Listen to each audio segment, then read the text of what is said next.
The restaurant business is taking off in the D as part of our look at what's ahead for Detroit in 2020. Glenda Lewis joins us now with a look inside two hotspots making a name for themselves. Glenda.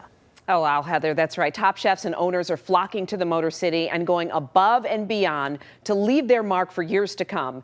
I had a chance to speak with some area stars about how they plan to savor the success. There is a growing industry in the city of Detroit that's cruising up to the automotive stronghold with style and flavor. We talk about Detroit and its history and how this industry is really a leading force in the city right now. You were giving me some statistics on, 17,000, you say? 17,000 jobs, $1 billion in revenue.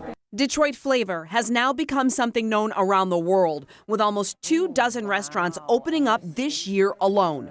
And the list of accolades goes right along with each unique menu, with close to a dozen James Beard-nominated chefs and hotspots. This is our Asiago. Scott Lowell is the chairman of the Detroit Restaurant and Lodge Association, but he's also the owner of an eatery with decades of Detroit history, traffic jam, and snug.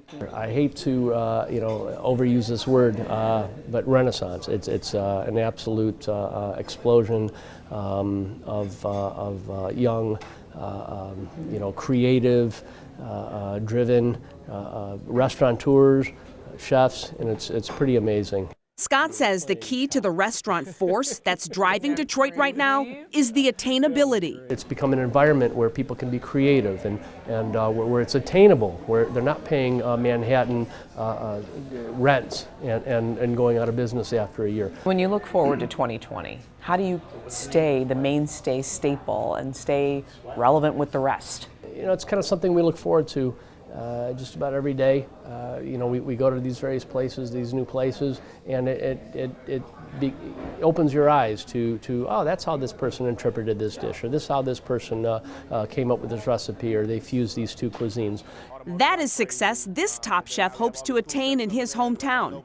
Detroit Shipping Company opened last year, making it the city's first food hall inside shipping crates in the Cass Corridor, right around the corner from some of the city's largest entertainment venues. When we were talking about, where the Detroit restaurant scene was even a decade ago versus where it is now, and how a place like yours can make a footprint here with art on the walls. Well, Detroit was never known as a food city, right? And so we had automotive like crazy, and then now we have all these cool chefs coming in, the restaurants opening.